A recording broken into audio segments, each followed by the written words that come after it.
local. Donc, nous accueillons pour cette table ronde à la fois les élus des différents territoires et leurs équipes techniques, donc chargés de mission, directeurs de projet, chargés de projet. On démarre avec le… Alors, autour de la table, nous aurons pour le parc naturel régional des Bauges, Philippe Gamin, qui est donc président du parc national régional du Massif des Bauges, qui est également président du Grand Chambéry et maire de la commune du Noyer.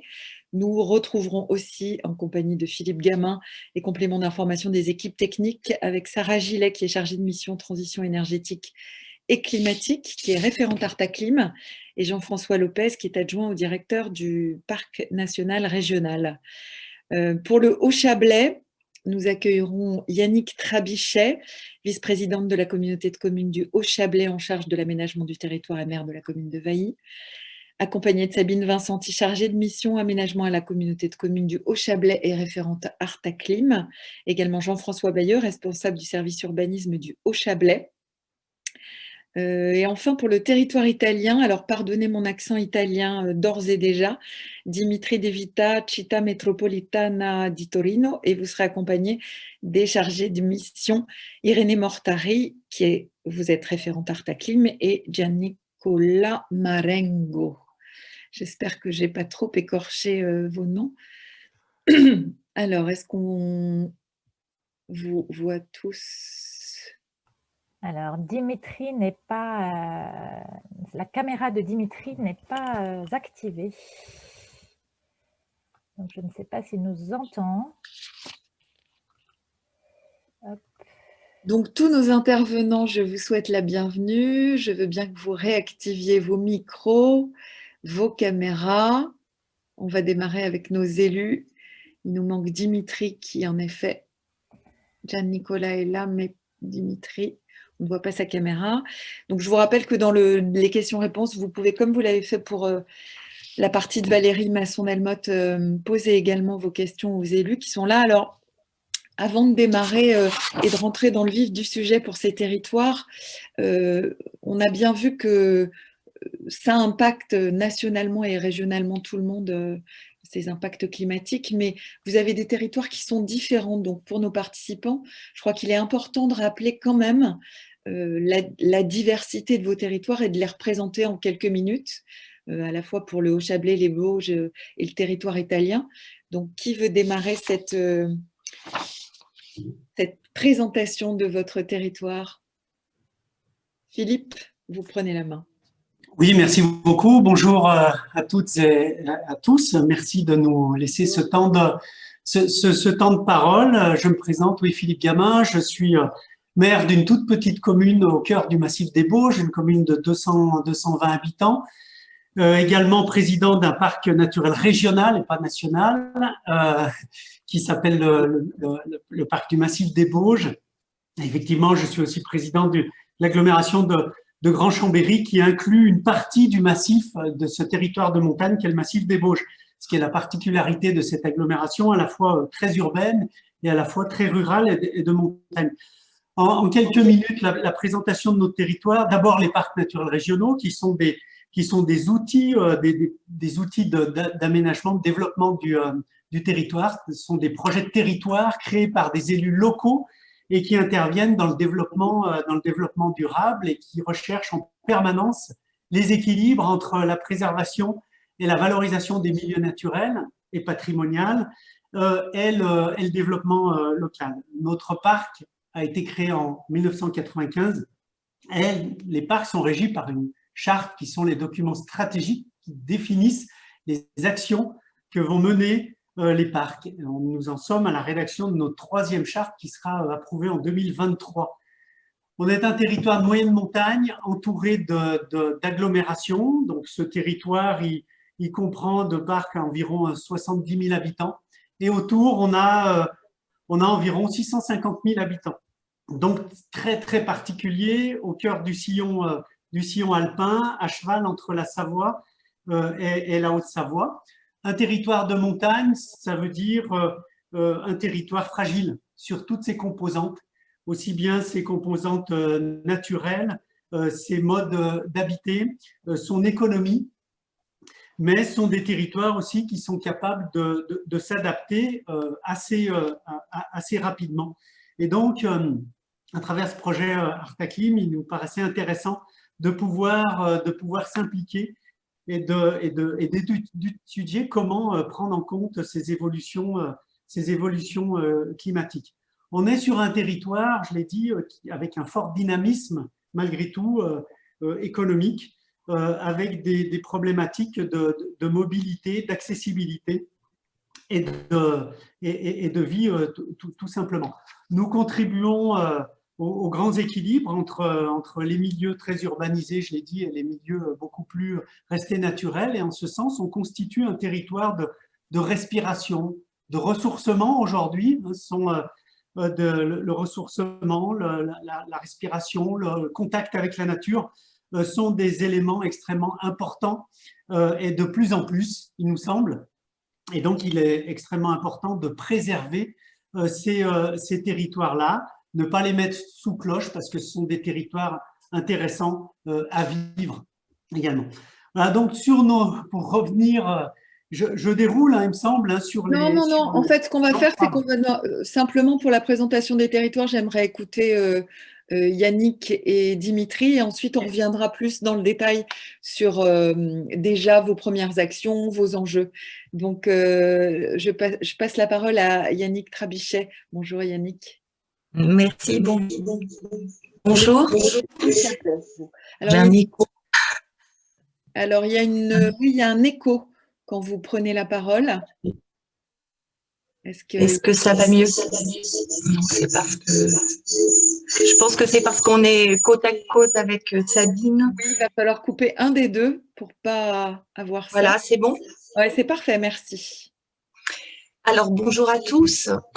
Merci de nous donner l'occasion de présenter notre territoire. Donc, moi, je suis vice-présidente en charge de l'aménagement du territoire depuis cette nouvelle mandature. Je suis maire d'une commune de 900 habitants sur ce périmètre du Haut-Chablais et je poursuis les travaux sur le PLUI et notamment avec cet aspect environnemental. Et j'ai succédé à Hélène Richard qui avait beaucoup travaillé sur cette première partie du projet. Voilà.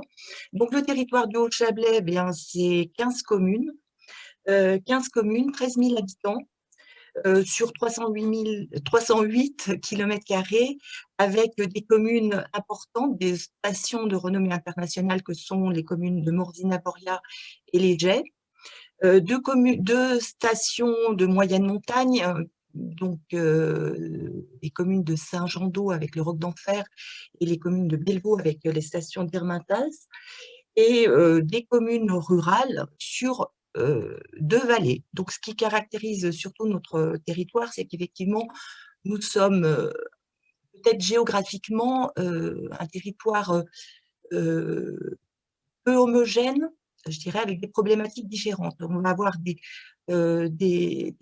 problématiques de communes rurales, de petites communes rurales qui sont encore restées très authentiques, et des problématiques essentiellement tournées vers l'économie touristique pour les communes de Morzine et des Jets, avec une problématique essentielle avec le ski qui va toucher. Donc les problématiques sont on les concentre. Je dirais que sur notre territoire, on les concentre. Aussi un territoire qui est très forestier, avec 40% de forêt sur notre territoire, où il y a encore une agriculture présente, qui est facilitée en quelque sorte par la présence des AOP et des AOC, mais qui est aujourd'hui encore fragilisée. Voilà un petit peu les caractéristiques essentielles de notre territoire. Donc, des difficultés qui nécessitent qu'on relève de façon importante notre complémentarité entre communes rurales, communes de station moyenne et communes de renommée, avec des stations de renommée internationale.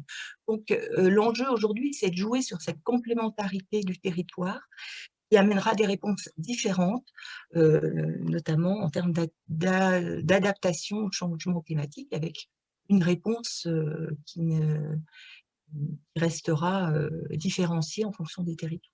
Ok, merci beaucoup Yannick, je vous redonnerai la parole tout à l'heure sur d'autres questions.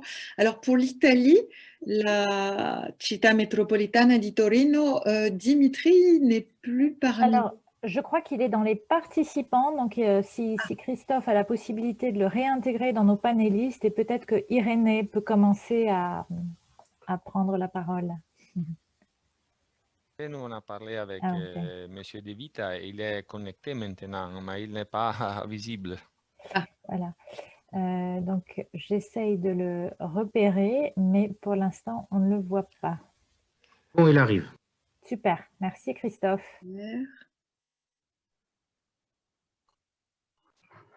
Dimitri, voilà. Dimitri, est-ce que vous nous entendez? Bonjour, buongiorno. Je crois que vous êtes en train de vous connecter. Bonjour Dimitri, buongiorno Dimitri. Alors, votre micro est encore coupé, Dimitri. On n'entend pas votre... Voilà, on vous entend.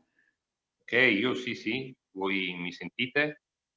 Alors, moi, mon italien va s'arrêter à buongiorno, donc après, je serai impolie parce que je ne pourrai plus vous parler italien, mais vous avez cette traduction complètement simultanée. Donc, nous vous écoutons pour, en quelques mots, la présentation du territoire de la Città Metropolitana di Torino, s'il vous plaît. Allora, je vais lentement. Merci. Allora, la città metropolitana di Torino è un territorio molto particolare se consideriamo le classiche città metropolitane che voi avete in Francia, perché noi abbiamo una grande presenza del territorio montano, che è più della metà sul nostro territorio. E questo chiaramente ha comportato nel tempo, soprattutto negli ultimi anni, una sorta di piccola migrazione della popolazione dal centro della città metropolitana, quindi da Torino, verso la prima e la seconda cintura. Ma per quale motivo questo è avvenuto? Questo è avvenuto per cercare una qualità di vita sostanzialmente migliore rispetto a quella che si ha in città, perché la città la si vede caotica, la si vede soprattutto inquinata e soprattutto nei periodi estivi la si vede troppo calda.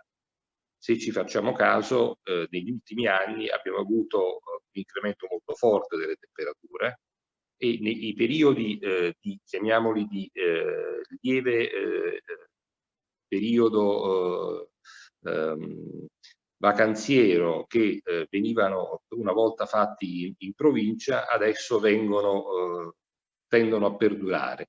Vale a dire che la gente cerca di stare il più possibile fuori dalla città, soprattutto oggi in effetti che le condizioni tecnologiche, quindi il sistema digitale di connessione, come per esempio lo smart working, permette chiaramente a molte persone di riuscire a lavorare anche da casa.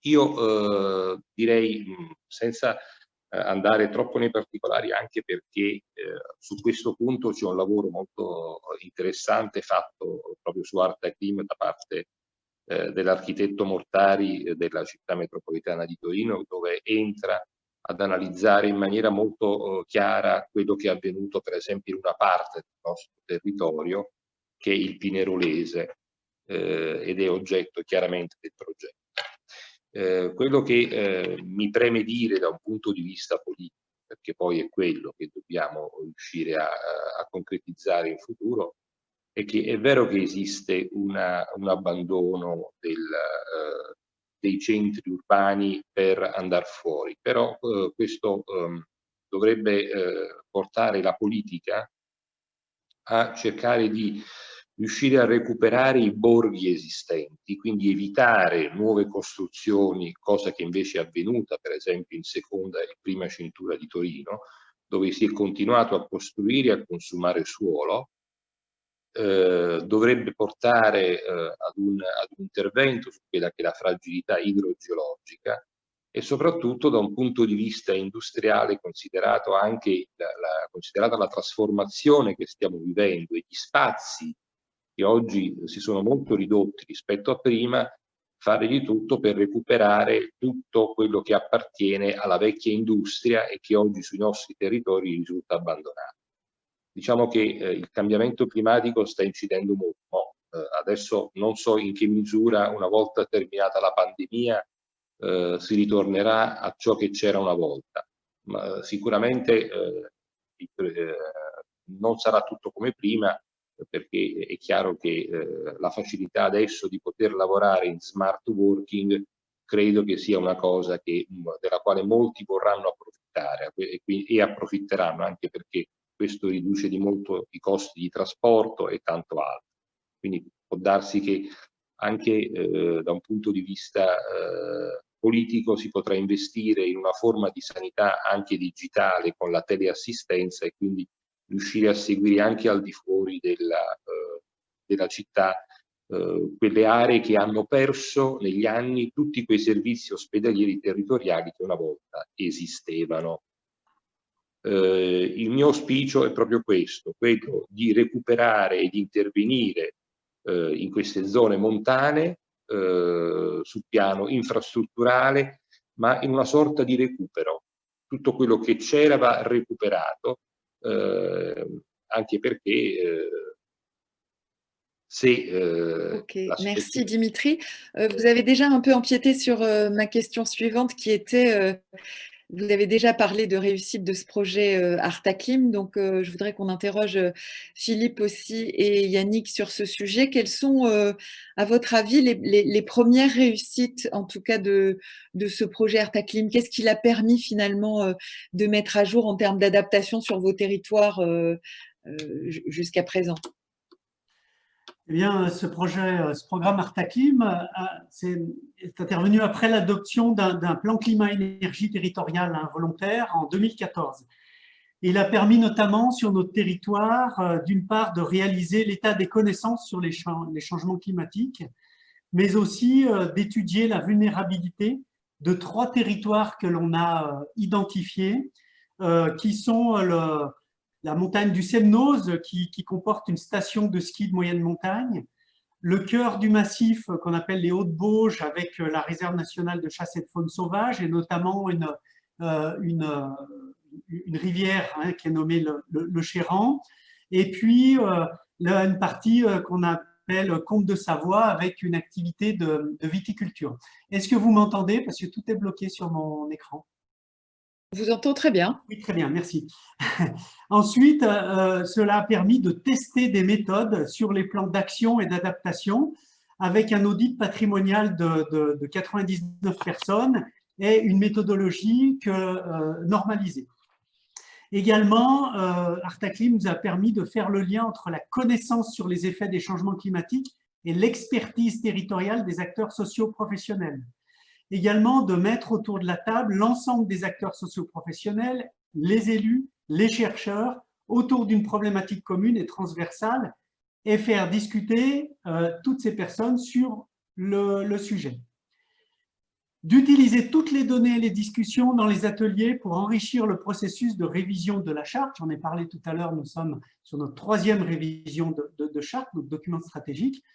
Et au final, ce qui est qu'un début pour nous, eh bien, c'est d'intégrer l'adaptation au changement climatique comme approche transversale de notre charte et avec des actions indiquées dans chaque fiche mesure de la charte qui sont plus thématiques comme la forêt, l'agriculture, la biodiversité, le tourisme, l'aménagement du territoire. En quelque sorte, faire que ce paramètre de changement climatique soit le fil conducteur de notre prochaine charte.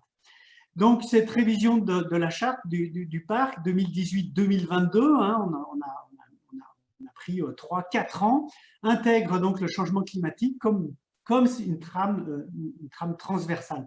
Au total, c'est 200. Ah, on vous a perdu. Alors, sur des petits déjeuners. Oui, pardon. Non, on vous avait un peu perdu, donc Pardon, oui, je disais simplement, hein, pour résumer, c'est que pour nous, cette trame, le changement climatique a été la trame transversale, le fil conducteur pour rédiger notre charte de parc et notre document stratégique pour les 15 ans à venir. D'accord. C'est grâce à Artaclim, on a utilisé ce programme Artaclim pour rédiger cette charte. D'accord. C'est le même cas de figure, Yannick Trabichet, ou il y a d'autres choses qu'ont pu mettre en exergue? On ne t'entend pas, Nathalie. Alors, vous m'entendez? Là, vous m'entendez? Très loin. Ah. Il y a un problème de son. Alors. Oui, alors moi, je dirais qu'il y a des… Enfin, nous, on est parti de choses peut-être plus basiques. Et mon constat, c'est déjà qu'on a parlé du changement climatique, tout simplement. Parce que c'était, sur notre territoire, c'était une question quand même très un peu touchy, comme épidermique, ou je sais quoi, très lointaine. Et c'est dans le cadre du projet de plan local d'urbanisme intercommunal que les premières discussions ont eu lieu, notamment dans l'élaboration du plan d'aménagement et de développement durable. Donc, je pense que déjà, la première réussite à notre niveau, c'est d'avoir pu parler, parfois de façon très virulente, du changement climatique avec les élus du territoire. Ça, c'est une première, je pense que c'était déjà une première réussite. Alors, ça paraît peut-être basique, mais voilà, il faut le souligner. Non, mais on a Donc, vu le plan d'aménagement et de développement durable, il a donné l'occasion à chacun de remettre, enfin, nous a donné l'occasion de remettre un petit peu ces questions au centre. Lorsqu'on élabore un PLUI ou un PLU, on va d'abord se focaliser sur la question du zonage. Ça, c'est systématique. Alors que le document de ce projet de territoire, ce PADD, c'est le document socle de l'aménagement de notre territoire, et c'est là qu'on a pu prendre en compte vraiment le projet Artaclim.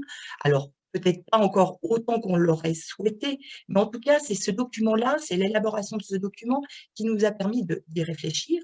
C'est aussi à travers ce prisme que l'on a pu rencontrer les acteurs locaux, institutionnels, les partenaires économiques, et ce travail partenarial, d'échange, ça c'est déjà important. Et on a fait ces constats plus locaux de problématiques, notamment sur la forêt, sur la gestion de l'eau, sur le modèle économique. Donc ça, c'est vraiment… enfin, on pouvait quand même se parler, je ne veux pas dire qu'on ne se parlait pas avant, mais on parlait vraiment de façon concrète. Et donc, pour nous, l'engagement sur le PLUI, ça a été l'opportunité.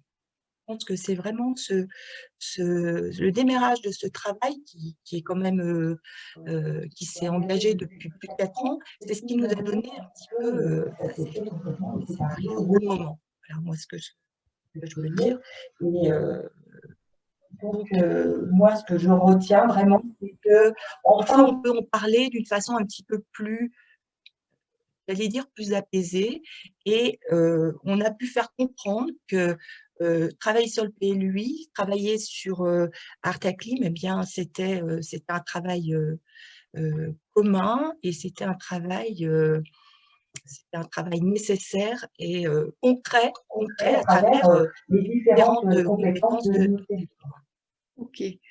J'aimerais qu'on puisse reparler avec Dimitri, mais j'ai l'impression que nous avons perdu Dimitri. Alors peut-être qu'on peut entendre… No, excusez-moi, pour David, il y a le même problème, puisqu'elle a eu une interruption de la connexion, et quand elle est retournée entre le public et pas entre les relateurs. Ça lui peut redonner la possibilité de dire quelque chose. Ok, sinon, Irénée, peut-être vous pouvez intervenir, ou vous, Gian-Nicola. Attendez un moment, parce que je suis en train de chercher… Buongiorno, magari dico 2 parole io. Sì, Buongiorno, sono Irene Mortari. Intanto che aspettiamo che torni Dimitri, che deve aver perso nuovamente la connessione. Ritorno su magari un attimo la presentazione del territorio. Quando ci è stato chiesto di individuare un'area pilota da coinvolgere nel progetto Artaclim, noi abbiamo immediatamente pensato alla zona omogenea del Pinerolese, che è una delle 11 zone omogenee della città metropolitana di Torino. È un territorio di 1300 km² circa, che si estende praticamente dal limite esterno del capoluogo, la città di Torino, fino al confine con la Francia. Ed è un ambito composto da ben 45 comuni, di cui l'89% della popolazione è sotto i 5.000 abitanti, il 33% sotto i 1.000 abitanti, quindi comuni molto piccoli, dove però ciascuno di essi ha un proprio strumento di pianificazione territoriale. E quindi ci sembrava molto importante poter coinvolgere questi comuni montani in una pianificazione che avesse anche una maggiore attenzione all'adattamento ai cambiamenti climatici, supportandoli in questo senso. Essendo comuni piccoli, per loro è complicato ragionare su questi temi. Questa zona è stata coinvolta in tutte le fasi del progetto, dall'indagine conoscitiva sulla vulnerabilità fino alla definizione delle possibili strategie di adattamento, sia per la zona stessa, sia strategie che potessero poi essere anche utilizzate con ovviamente gli opportuni aggiustamenti su altre parti del territorio della città metropolitana. Sono anche stati coinvolti nella definizione degli indicatori di adattamento, di cui parleremo poi nella seconda parte della giornata, in maniera molto concreta e diretta, e anche proprio in una sperimentazione pratica attraverso l'utilizzo di uno dei software di cui appunto parleremo sempre nel pomeriggio. L'ultima cosa che posso dire è che in questo momento Città Metropolitana sta lavorando su molti strumenti di pianificazione territoriale, proprio perché dal 2015 noi siamo passati da provincia a Città Metropolitana. Stiamo lavorando per la redazione di un nuovo piano strategico metropolitano, per il nuovo piano territoriale di coordinamento metropolitano e per un piano di mobilità sostenibile. E quindi i risultati di Artaclim noi stiamo cercando di portarli in maniera concreta all'interno di questi strumenti di pianificazione. Grazie. Ok, merci Irénée. On reste un tout petit peu sur les réussites. Je voudrais donner la parole aux différents chargés de mission. Sarah Gillet, Sabine Vincenti, je vous mets à l'écran toutes les deux. Je veux bien vous entendre sur les réussites de ce projet parce que vous avez été en première ligne, les chargés de mission. Donc, qu'est-ce que vous auriez envie d'ajouter par rapport à ce que Philippe Gamin et Yannick Trabichet ont dit sur ces réussites de ce projet Artaclim? Vous m'entendez bien? Oui, je peux commencer. Écoute, Sabine. Pour compléter effectivement ce que Yannick disait, c'est ce premier discours qu'on a commencé à avoir sur le changement climatique et qui était vraiment une première. On peut parler d'un premier pas vers une culture commune du changement climatique. Et c'est vrai qu'on a parfois réuni des personnes avec des sensibilités, des objectifs, des enjeux qui étaient complètement différents autour de la table, avec une facilité plus ou moins évidente dans certaines situations. Et ce que je retiens également, c'est finalement d'utiliser l'outil PLUI comme un premier pas pour traiter de cette question et l'inscrire réellement dans un document de planification qui a une portée importante, une portée politique et aussi une portée technique. Juste PLUI pour que tous les gens qui sont devant leur écran ou derrière leur écran, on rappelle ce que c'est que le PLUI. C'est le plan local d'urbanisme intercommunal et qui est porté par la communauté de communes pour le compte des 15 communes qui font partie de l'intercommunalité. Et une dernière conséquence positive, je dirais, c'est que finalement, ce premier discours a fait des petits, je dirais, et on commence à parler du changement climatique et de l'adaptation, en l'occurrence du changement climatique, dans d'autres services et dans d'autres outils qui sont mis en place, que ce soit des outils financiers ou des outils techniques. Donc, ça a permis vraiment d'intégrer cette question de manière assez transversale dans les actions que la communauté de communes met en place ou va mettre en place.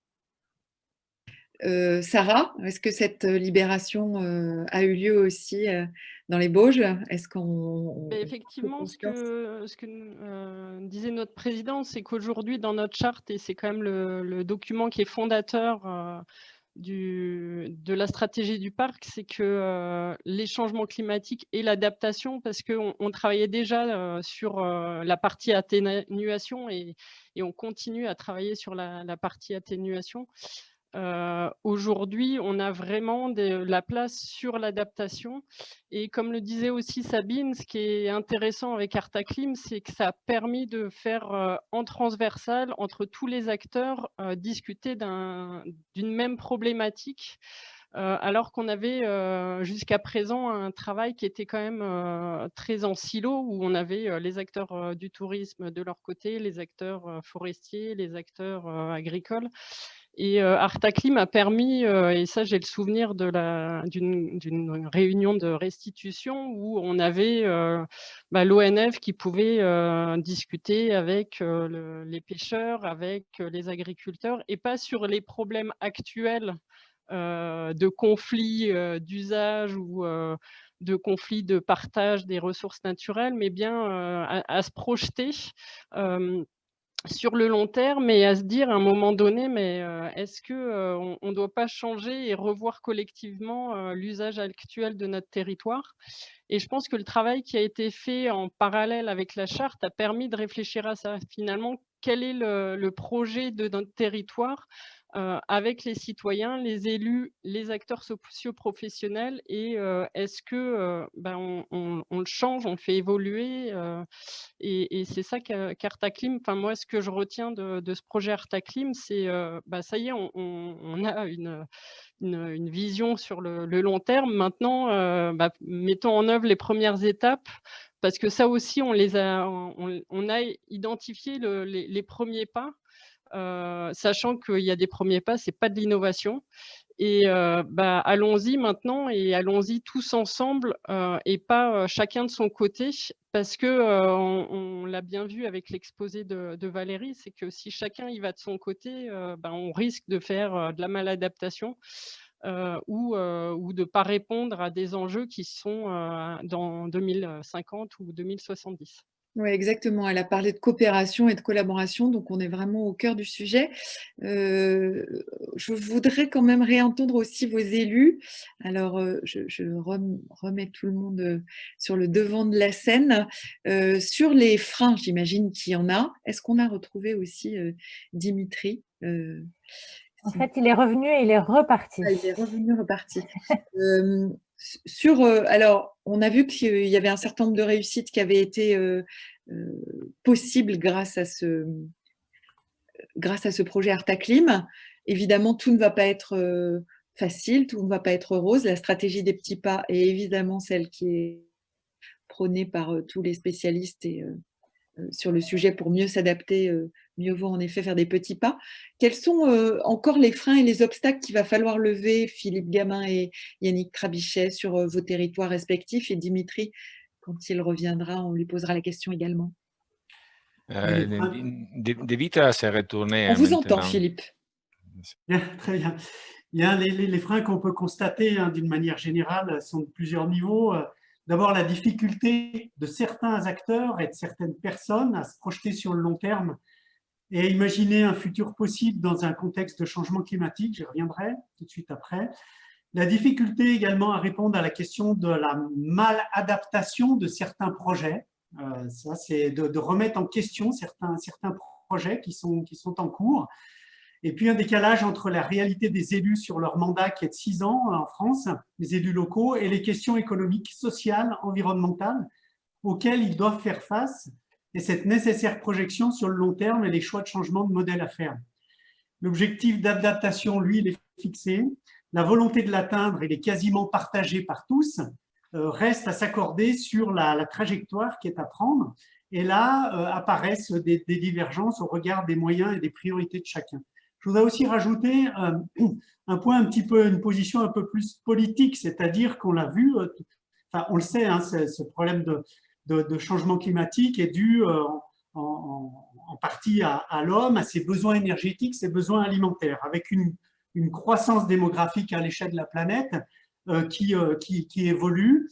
Donc, on est sans cesse et on sera sans cesse à courir derrière, finalement, puisqu'on est de plus en plus nombreux et de plus en plus à émettre des gaz à effet de serre.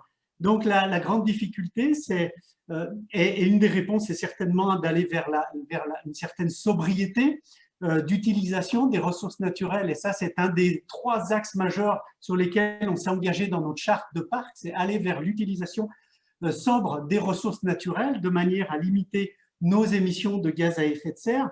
Et j'ai bien aimé tout à l'heure l'intervention de Madame Masson qui montrait ce graphique entre les équilibres à atteindre entre nos émissions et la capacité d'absorption des forêts et des océans.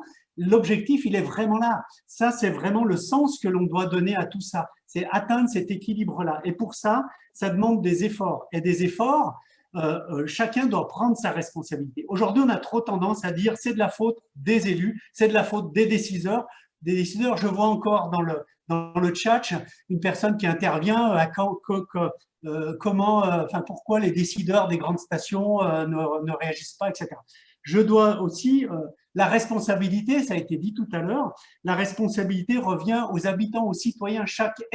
La vraie question, est-ce que chacun est réellement prêt à faire des efforts et donc à changer son mode de vie, sa façon de s'alimenter et à réduire ses consommations énergétiques? Ça, chacun doit prendre sa responsabilité. Ça, pour moi, c'est également un frein parce qu'on a beau se dire il faut que, nous avons que, etc. et trouver des responsabilités. Toujours, c'est de la faute des autres. Mais est-ce que chacun d'entre nous sommes vraiment prêts à faire ces efforts-là? Alors, on a vu qu'en termes d'efforts, en ce moment, on est quand même au cœur du sujet avec la crise que nous traversons. Donc, j'ose espérer que, en effet, nos concitoyens et tout le monde pourront faire ces efforts-là. En tout cas, je l'appelle de mes voeux. Yannick, qu'est-ce que vous rajouteriez en termes d'obstacles et de freins sur ce sujet, s'il vous plaît? Et Dimitri, après, je vous redonne la parole. Ne partez pas, surtout, restez avec nous. Yannick, on vous écoute. Oui, alors moi, je vais rajouter peut-être quelque chose qui peut peut-être surprendre ou choquer, je ne sais pas. Je veux dire qu'il faut aussi que les hommes, et pas seulement les femmes, s'approprient le sujet. Parce qu'aujourd'hui, on a quand même le sentiment que le changement climatique ou toutes ces questions-là sont souvent une question de femmes. Alors, je le vois autour de moi et c'est vrai que ça nous vaut quelquefois quelques remarques, pas toujours très, très agréables. Mais je crois que c'est un peu un constat général. Et je pense que quand nos collègues élus hommes se seront aussi, on doit tous se reconnaître dans ces problématiques, dans ce travail, cette lutte contre et cette adaptation, dans tout ce qu'on doit proposer. Voilà, ça c'est un frein, à mon avis, aujourd'hui, qu'on n'a encore pas complètement levé, en tout cas, je pense, sur notre territoire. Après, moi, je pense aussi qu'il doit y avoir une visibilité, une cohérence des politiques publiques. Alors, on a pu le constater, et moi, j'ai une remarque en tête, notamment sur nos stations de ski de moyenne altitude. Donc, il y en a une, le point culminant à 1200-1300 mètres. On sait que c'est ces stations qui seront les premières par le manque de neige. J'ai entendu une remarque qui disait, mais tant que la collectivité, en l'occurrence la région, nous financera certains équipements, notamment des retenues collinaires, eh bien, ça veut dire qu'on aura de la neige. Voilà, c'est quand même difficile à entendre. Donc, il faut qu'il y ait une clarté, à mon avis, sur les politiques publiques, une cohérence. Alors, ça ne veut pas dire qu'il faut demain, c'est bien compliqué de couper les subventions en disant, mais il faut que les projets ils soient quand même qu'ils soient viables, qu'ils soient réfléchis et qu'il y ait une cohérence entre les acteurs publics. Voilà, c'est un constat qu'on a pu faire.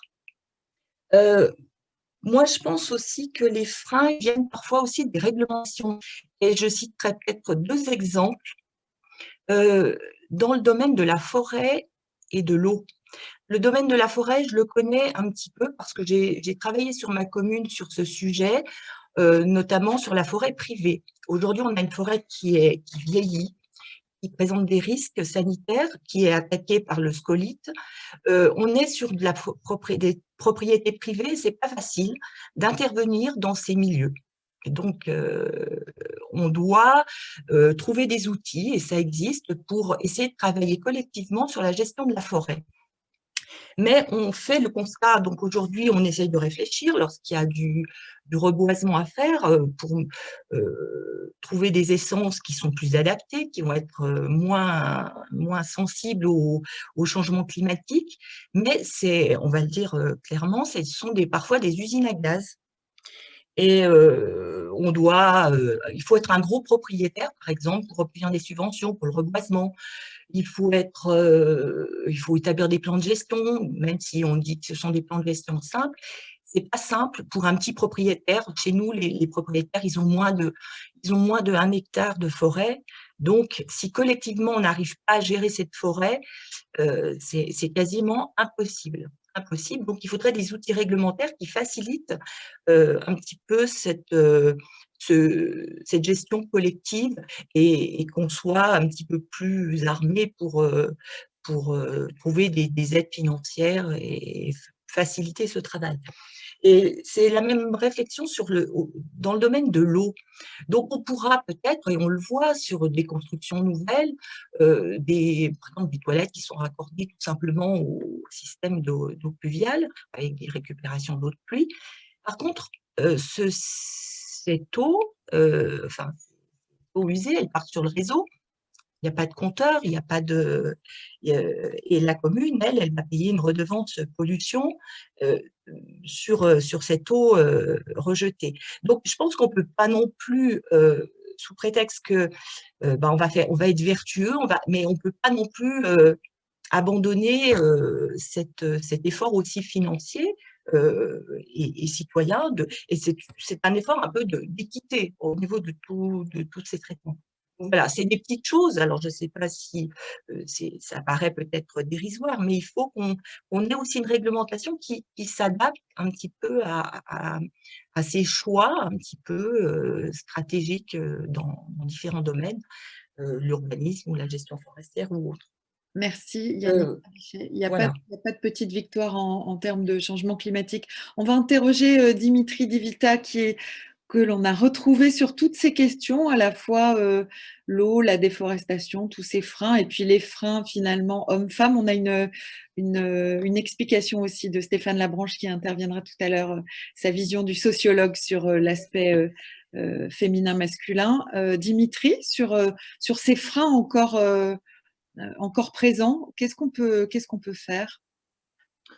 Allora, la prima cosa da fare è sicuramente invertire la rotta e quindi io penso che sui nostri territori sia importante fare quello che farebbe qualunque persona saggia, vale a dire iniziare a recuperare il terreno perso anche piantumando laddove serve, perché questo serve anche piantumare, soprattutto laddove si sono perse molte aree verdi. Però una considerazione io la devo anche fare. Noi possiamo fare tutti gli sforzi di questo mondo, però se Cina, India e Stati Uniti non cambiano la loro direzione, i nostri sforzi saranno una goccia nel mare e quindi andranno persi, perché noi viviamo solamente in una stanza di una grande casa, che però se nelle altre stanze non cambia nulla, tutti i nostri sforzi effettivamente saranno vani.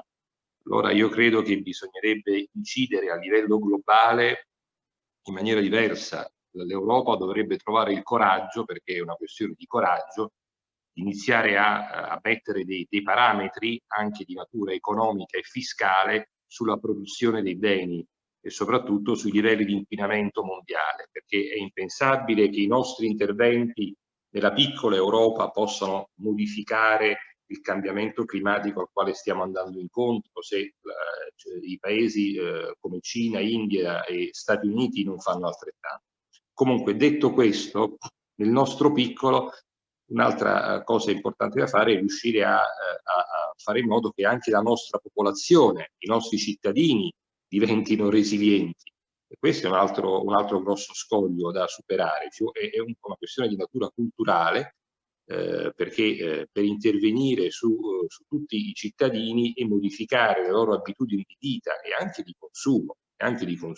Quando parliamo di effetto sera non ci dimentichiamo degli allevamenti intensivi. Allora è chiaro, se io inizio a fare delle scelte, queste scelte devono essere anche delle scelte di acquisto oltre che delle scelte di vita, e non posso pretendere poi di andare a vivere in territori montani e voler camminare con i tacchi su una mulattiera e quindi voler trasformare la mulattiera in una strada asfaltata, per fare un esempio. Non so se sia stato colto il paragone. Cioè, bisogna sapersi adattare e rispettare comunque quello che abbiamo e in definitiva riuscire a coinvolgere soprattutto le persone, sensibilizzare la gente su queste tematiche. Una cosa molto importante, però ne usciremo solamente a livello mondiale, solamente se cambiano i rapporti economici nei confronti dei paesi più inquinati.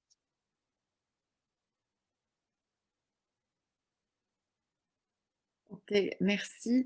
J'aimerais écouter aussi, donner la parole au chargé de mission sur ces sujets des freins. Peut-être Jean-François Bayeux, on ne vous a pas entendu, Jean-François, sur justement, ça fait la transition, merci Dimitri, ça fait la transition avec Dimitri, sur la notion de l'urbanisme.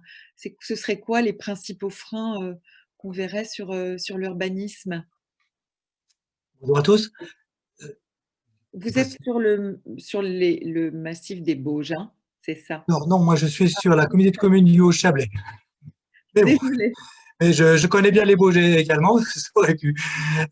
Du coup, effectivement, par rapport au PLUI, donc plan local urbanisme intercommunal, où on a évoqué alors ce grand sujet qu'est l'adaptation au changement climatique, il faut avoir en tête que le PLUI, alors c'est un PLUI de première génération, hein, puisqu'en fait, alors, déjà sur la question de l'urbanisme, c'est la première fois alors que 15 communes alors sur le Haut-Chablais, alors se mettent autour de la table pour discuter de l'aménagement du territoire et du coup de la production d'un document, je dirais, commun à l'ensemble de ces 15 communes. Du coup, déjà sur cette question-là, alors c'était pas forcément simple, je dirais, sur deux vallées alors bien distinctes avec des enjeux différents, d'avoir à discuter, je dirais, déjà de l'urbanisme, des enjeux alors territoriaux, et de rajouter par-dessus, si on peut dire, alors cette question alors importante qui est l'adaptation au changement. Ça a été alors une volonté alors assez rapidement enfin, mis en place avec les difficultés qu'a évoqué Yannick Trabuchet. Moi, après, au niveau du frein, on est aujourd'hui, du fait de cette je dirais, PLUI de première génération, sur une lettre d'intention.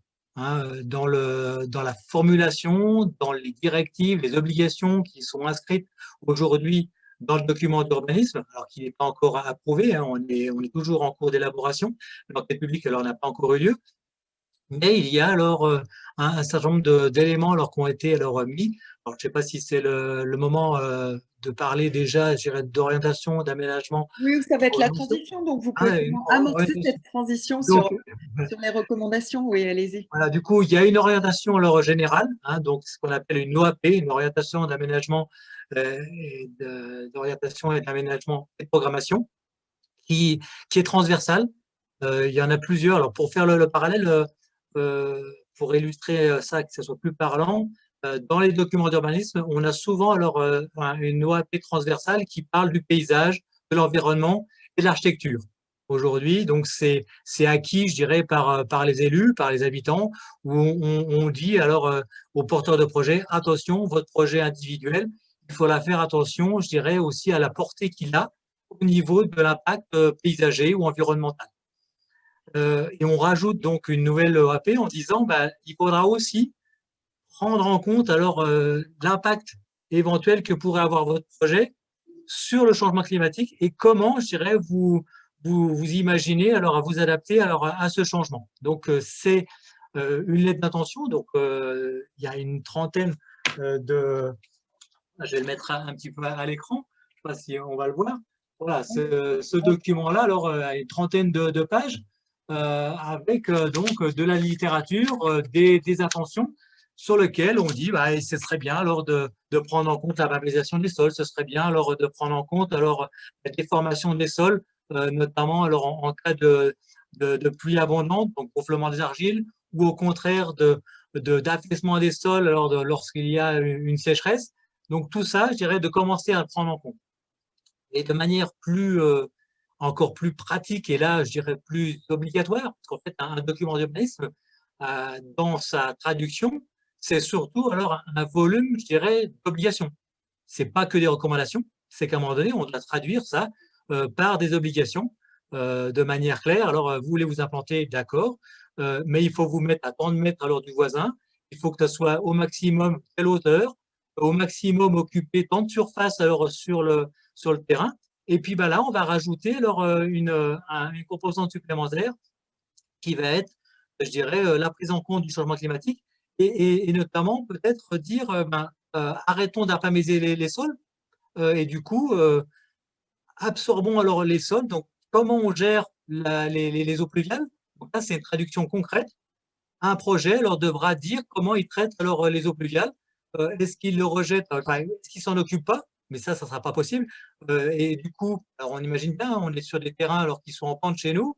Si alors celui qui est dans un lotissement, il est en haut, il ne gère pas la réception des eaux pluviales, qu'il imperméabilise à tout son sol, et ben ça va être le voisin juste en bas qui va recevoir. Si le voisin en bas, il fait la même chose, il bitume, ça va être le voisin numéro 3, un peu plus bas qui va recevoir. Et du coup, au final, ça va être celui qui va être en bas de pente et qui va recevoir tout le déluge en cas de précipitation abondante. Du coup, eh ben, l'idée, alors, c'est déjà que en tant qu'individu, je dirais, on soit sensibilisé à ça en tant que porteur de projet, et puis que du coup, après, on respecte les réglementations. Donc, la difficulté, pour rappeler, je reboucle, là, j'ai ouvert une grande parenthèse. Oui, une très grande porte, et il faut qu'on respecte nos Voilà, timings. pardon, la difficulté, effectivement, c'est de sensibiliser, dans un premier temps, je dirais, de manière large, l'individu, alors le porteur de projet, comme l'a dit alors la technicienne alors, du GIEC, Madame Masson, là, alors effectivement, c'est à l'échelle individuelle, il faut déjà être sensibilisé, et puis qu'après, effectivement, le remettre en place tout ça. Merci beaucoup Jean-François pour ces précisions. Transition du coup avec les recommandations, on a commencé à en parler. Yannick, vous êtes avec nous. Alors Philippe Gamin, j'ai perdu Philippe Gamin ou alors je ne le vois plus. Merci Jean-François. Yannick, je veux bien vous entendre sur les premières recommandations. Oui, alors moi je pense qu'effectivement on comprend bien qu'il faut agir globalement et collectivement. Et on n'oppose pas les différents acteurs, mais je crois qu'il est essentiel que les politiques, qu'il y ait un portage politique.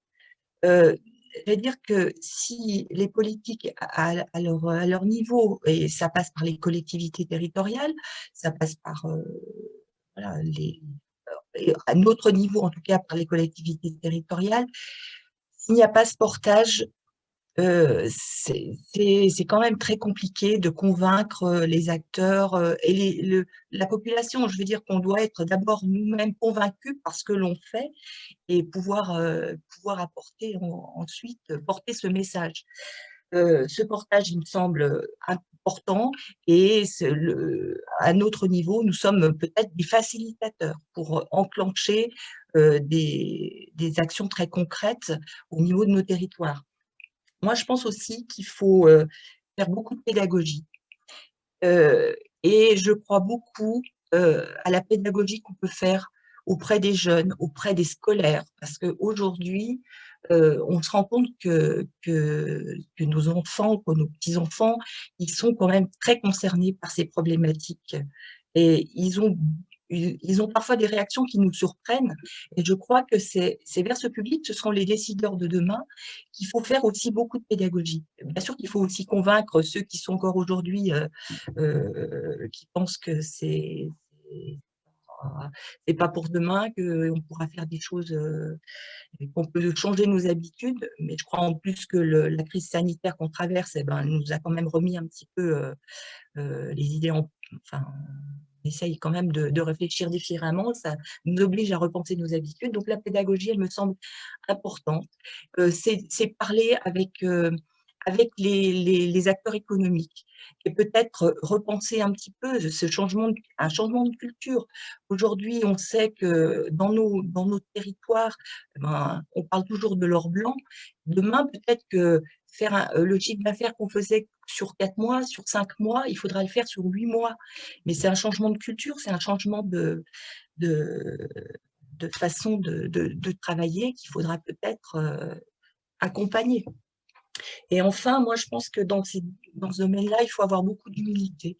Et je disais tout à l'heure, c'est des petits pas, et être certain que on peut se tromper, on peut faire des petits pas, on peut être découragé, mais je crois que l'humilité par rapport à on avance aussi dans l'inconnu, on peut douter, on peut être... mais je crois qu'il faut garder, faut être humble et puis se dire que on avance, c'est peut-être une petite goutte d'eau, mais qu'elle est importante et que collectivement, moi je pense qu'on devra beaucoup au collectif. J'y crois à fond. fermement. On sent votre enthousiasme et votre engagement sur le sujet. Comme Philippe Gamin n'est pas là, peut-être Jean-François Lopez, vous êtes directeur adjoint de Philippe Gamin sur le parc des Vosges, naturel régional. Là, je me trompe pas. J'ai dit national régional, je crois, tout à l'heure, hein, c'est ça? Oui, c'est parfait. Je ne sais pas si vous m'entendez. National, on vous entend, mais je trouvais ça assez joli finalement, le national régional. Il y a toujours cette séparation national-régional. Bon, j'avais décidé de le rassembler. On vous écoute, Jean-François Lopez, là-dessus, sur ce sujet. Les premières recommandations pour le... Les premières recommandations, je ne vais pas reprendre les propos de Madame Trébuchet parce qu'en fait, on est bien en phase avec ça. Le premier qu'elle a cité et qui nous semble absolument fondamental, c'est effectivement la question d'une action collective. Alors évidemment, le rôle des élus est prépondérant là-dedans, mais ce n'est pas que les élus, c'est les acteurs socioprofessionnels des territoires, c'est les habitants des territoires, c'est les visiteurs des territoires, c'est collectivement notre façon d'habiter, de consommer qui doit être remise en cause et qui doit être réinterrogée. C'est ce que disait tout à l'heure parmi les freins mon président. Le deuxième élément qu'elle a soulevé et auquel on adhère complètement également, c'est la question de l'éducation, de la sensibilisation. C'est des choses qui sont absolument fondamentales. Si on veut réussir à entraîner, à partir collectivement sur cette dynamique d'adaptation au changement climatique, il faut absolument qu'on y aille tous dans le même sens et qu'on soit tous profondément convaincus qu'il y a une problématique et qu'on a des capacités d'agir. Donc ça, c'est le deuxième élément qui nous semble absolument fondamental pour travailler sur cette question sur les recommandations. Peut-être un petit complément. C'est la question on a beaucoup en France l'habitude de travailler sur des échelles territoriales qui sont fixées, et en particulier dans le cadre de nos EPCI, parce qu'on a une compétence économique d'aménagement du territoire sur ces questions-là. Parfois, ces questions-là, elles doivent se réfléchir à des échelles plus larges. On a parlé beaucoup avec Madame Masson-Delmotte de la question de l'eau, en particulier sur nos territoires de montagne. Et la question de l'eau, elle n'est pas obligatoirement traitée à l'échelle d'un bassin versant. Souvent, oui, quand on parle des rivières, mais quand on parle d'alimentation en eau, et en particulier sur des territoires karstiques, on n'est plus sur des échelles de bassin versant, on est sur d'autres échelles qui doivent être traitées à des échelles interterritoriales. La question des déplacements, c'est exactement la même chose. Donc ça aussi, il va falloir qu'on apprenne à travailler à des échelles géographiques qui sont un peu différentes de celles qu'on a l'habitude de traiter. Voilà, donc oui, les conclusions, on rejoint, ou les recommandations, on rejoint à peu près les mêmes que celles de nos voisins du Chablais, à savoir donc la question de la collectivité, de l'éducation. Et puis l'éducation, je reviendrai peut-être d'un mot sur les freins. Un des freins, moi, qui me semble important, c'est la complexité du sujet. On a rarement la chance d'avoir quelqu'un comme Madame Masson-Delmotte pour nous expliquer l'intégralité du sujet, avoir une vision aussi globale, aussi structurée, et c'est quelque chose qui manque éminemment sur nos territoires. Donc, il y a une véritable, ça rejoint la question de la sensibilisation, il y a un véritable sujet autour de l'éducation, de l'importance à former les élus, les socioprofessionnels sur les territoires, de manière à ce qu'on arrive à être pleinement conscient des enjeux. Merci Jean-François. Dimitri, vous êtes encore avec nous? Je ne vous vois plus sur l'écran. Est-ce que vous êtes encore avec nous sur ces questions de ces premières recommandations? Ah, alors il faut tourner un tout petit peu la tête, je ne vous voyais plus. Voilà, on vous voit très bien Dimitri. Sur ces recommandations, est-ce que la pédagogie, est-ce que ça va être aussi pour vous quelque chose d'important auprès de toutes les générations et auprès de tout le monde? Qu'est-ce qu'on peut, nos voisins italiens, quelles sont vos premières recommandations, s'il vous plaît? Ma allora, le raccomandazioni On vous entend. Mi sente? Vous m'écoutez? Oui, oui, on vous entend. Oui. Un petit peu loin, mais on vous entend. Allora, quello che sicuramente posso dire è che sul piano politico le scelte da fare noi sicuramente a livello locale utilizzeremo chiaramente Artaclim, e questo è ovvio che è un punto di riferimento molto importante, però la raccomandazione più importante, dico, che tutto questo lavoro nella piccola Europa può servire a poco se non cambiano le condizioni globali, e per fare questo bisogna trovare il modo di sanzionare i paesi che vanno in un'altra strada, e la cosa è molto semplice. Bisogna rendere antieconomico tutti i comportamenti poco virtuosi. Allora, se si fa questo attraverso le norme, allora riusciremo a fare qualcosa, altrimenti servirà tutto a poco. Potremo solamente essere più eleganti noi, ecco. Potremo farcene un motivo di vanto, ma gli effetti sostanziali sul pianeta saranno scarsi. Ok, merci beaucoup Dimitri. Alors, si on veut prendre quelques questions-réponses, j'aimerais que Christophe Schex revienne parmi nous. Christophe, si vous êtes là, afin qu'on puisse prendre... Il y a quand même pas mal de questions qui ont... Il y a notamment, Nathalie, pas mal de questions sur ce qu'a dit Yannick Trabichet sur les femmes. Et donc, Stéphane Labranche a répondu, mais si elle pouvait en dire un petit peu plus, hein, parce qu'il y a un questionnement autour de ce propos. Pouvez-vous expliquer en quoi les hommes réagissent différemment des femmes par rapport au réchauffement climatique? Déconnecté. Ah, alors, on est déconnecté. On vous entend, Yannick. On vous entend, Yannick. Hein, alors, moi, je suis déconnectée, j'ai l'impression, mais... Ben, en tout cas, pas pour nous, parce qu'on vous entend très bien et on vous voit très bien. Donc, oui, alors pourquoi cette réflexion? C'est un constat que j'ai fait.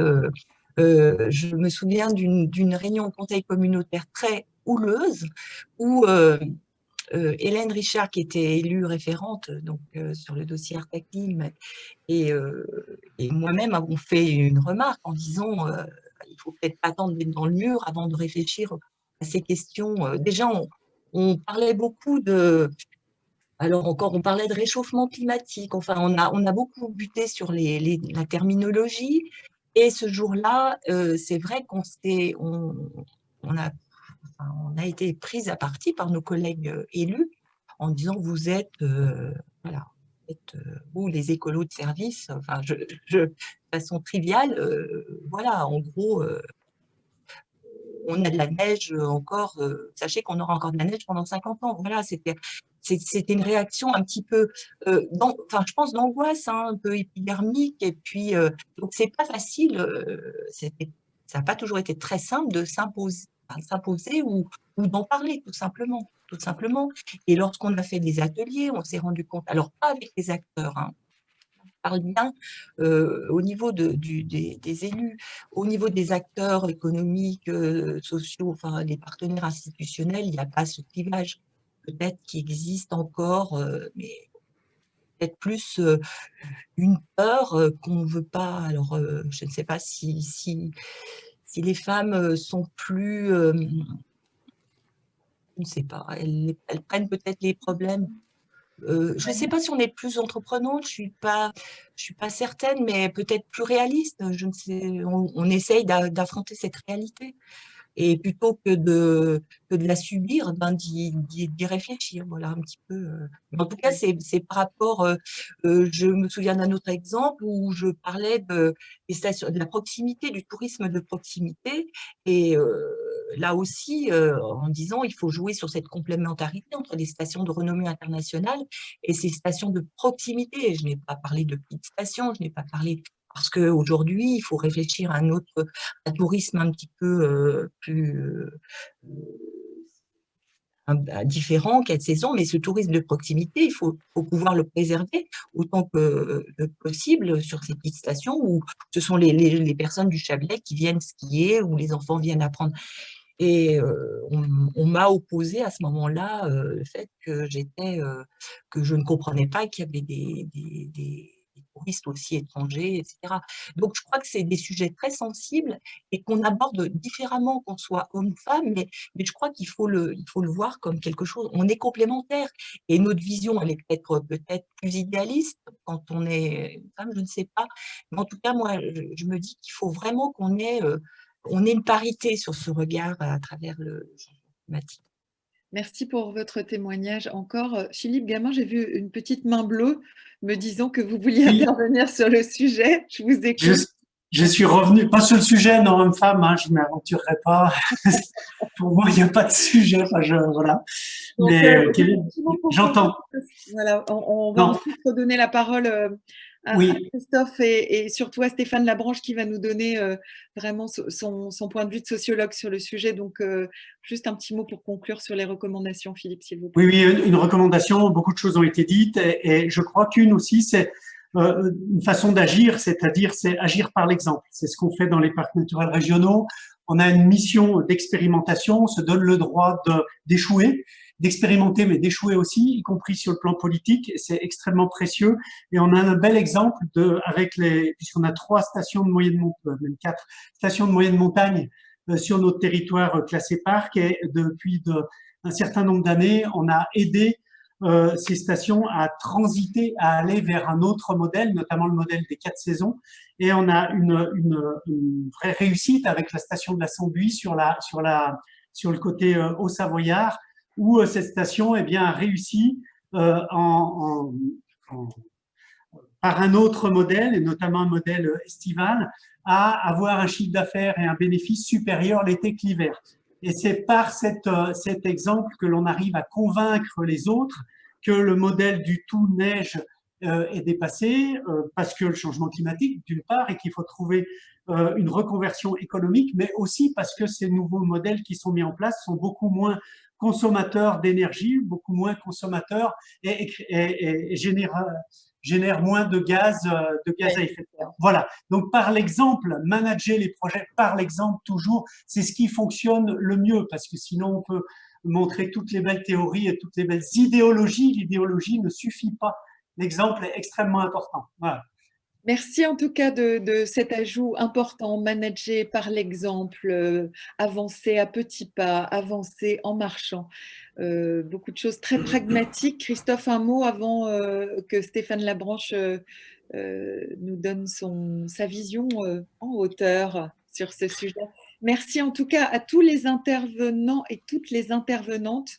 On n'a peut-être pas pu donner la parole à tout le monde. On a fait au mieux au niveau de la technique. Merci beaucoup à toutes et à tous de votre disponibilité ce matin et d'avoir répondu. On a, essayé de tout rentrer dans une seule heure. C'était peut-être un peu frustrant, mais en tout cas, merci beaucoup à toutes et à tous pour votre participation. Je vous laisse la parole, messieurs. Oui, merci. Très rapidement.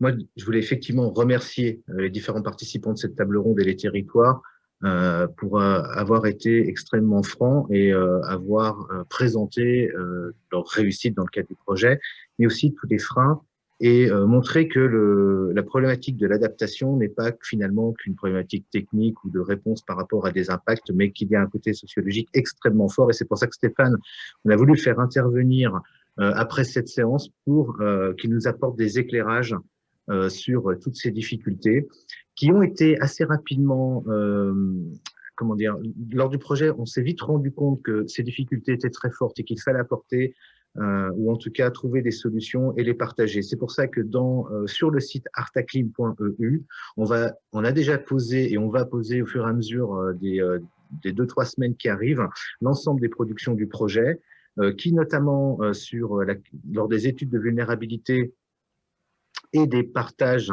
d'expériences, des démarches participatives, vous trouverez différentes informations qui permettront de vous donner des idées, on va dire, par rapport à ces questions complexes de la prise en compte de l'adaptation, qui est un sujet, on le voit, qui se mélange entre la transition énergétique, écologique, le développement durable, le développement économique. Donc, comment on change ce mode de vie, c'est pas simple, mais je suis aussi heureux d'avoir entendu que le projet Artaclim a pu introduire une notion très importante qui est cette notion de transversalité et aussi avoir permettre une augmentation de la prise de conscience de l'intérêt de se projeter dans l'avenir et de développer une plus forte cohérence au sein des différentes politiques et des différentes actions et de leurs impacts. Voilà, donc je suis encore une fois maintenant très fier de vous présenter Stéphane Labranche, qui, en tant que sociologue, politologue, un très grand connaisseur des problématiques d'adaptation, des freins et des leviers au niveau individuel ou collectif, va essayer de revenir sur ce qu'il a entendu, sur son expérience aussi dans le cadre d'Artaclim, puisqu'il a participé au projet. Et voilà, je vous laisse avec lui. N'hésitez pas à poser des questions. À toi, Stéphane. Merci, Christophe. Je vais juste commencer Stéphane, on ne vous entend pas. On vous entend pas. Voilà. Ah, mais pourtant, mon son est activé. On voit vos lèvres bouger, mais on ne vous entend pas. Mais ça devrait arriver dans pas longtemps. Moi, j'entends. On essaye, on regarde. Un problème technique de voilà, son. on vous entend là. C'est bon ou pas? C'est parfait. Non. Ah ben là, c'est bizarre parce que mon son est bien activé. Christophe? Alors, je veux bien voir des têtes bouger et me dire que oui, tout le monde l'entend. Vous m'entendez ou pas? Tout le monde, normalement. Voilà, Laure, mais voilà. Allez-y, okay. On vous écoute. Alors, juste petite chose, d'entendre le fait que le projet de recherche a été utile à quelque chose et que ça a été transformé en quelque chose de plus ou moins opérationnel et que ça a changé certaines mentalités. Ah, ça fait du bien. Je suis dans un domaine quand même en matière de changement climatique où je fais énormément de préconisations des politiques publiques, où je fais des sciences de formation et je vois effectivement certains effets parfois, mais souvent il y a un décalage entre la recherche et la pratique et qui est difficile parce que les chercheurs, on a quand même envie d'avoir un effet de temps en temps aussi. Oui, on aime bien la recherche en soi, mais les gens qui travaillent sur le changement climatique comme moi, qui sont obsédés du changement climatique comme moi, on aime bien avoir un effet aussi. Et donc, ça fait du bien quand même de l'entendre. Ce n'est pas le cas de beaucoup de chercheurs qui aimeraient bien et puis qui n'ont pas en face des oreilles qui écoutent et qui prennent en compte ce qu'on tente de faire ensemble, en fait. Ceci étant dit, donc ça, c'était juste le petit préambule. Sur la question de l'adaptation, je vais rentrer directement dans le sujet. Il faut dire, l'adaptation, c'est l'enfant pauvre du changement climatique. C'est ce qu'on comprend le moins scientifiquement parlant. Et attention, je ne parle pas d'impact. Les groupes du GIEC, comme celui de Valérie Masson-Delmotte, font très bien leur boulot scientifiquement en nous parlant des impacts. Mais en fait, l'adaptation et la résilience, ce n'est pas les impacts. C'est ce qu'on fait avec une certaine compréhension, prise en compte, probabiliste, incertaine, incomplète des impacts futurs. Donc, vous voyez à quel point ça peut être difficile de dire je vais m'en occuper aujourd'hui. Et donc, ça, c'est un des premiers, pour moi, c'est un des premiers obstacles. Vous avez fait vous avez mentionné plusieurs obstacles. Donc, ça, c'en est un. C'est qu'en fait, non seulement la question du changement climatique et de ses impacts est vraiment très complexe scientifiquement, elle est encore plus complexe quand on essaye de faire ça sciences et société et sciences sociales. Et en plus, c'est tourné vers l'avenir. Et c'est probabiliste. Donc, en fait, il y a un paquet de facteurs qui décourage les gens à s'impliquer là-dedans. Donc, ça, c'est une première chose. Mais ça soulève pour moi une autre question qui est très importante, c'est la question de la connaissance scientifique en particulier. Ce qui est intéressant avec la connaissance scientifique, c'est que quand on regarde les négociations internationales sur le changement climatique, on va mentionner le rapport du GIEC, on va mentionner qu'il ne faut pas dépasser plus de 2 degrés, on va mentionner qu'il ne faut pas dépasser une certaine quantité de gaz à effet de serre, mais le restant, la discussion dans une négociation internationale sur le changement climatique, comme c'est vrai aussi en termes de politique climatique territoriale, les aspects scientifiques disparaissent. Ils sont ensourdis, ils sont là, parce que sinon on n'en parlerait même pas. Mais en fait, la mise en œuvre de tout ça ne dépend pas de la connaissance scientifique, elle dépend en fait de ce qui se passe au niveau du territoire.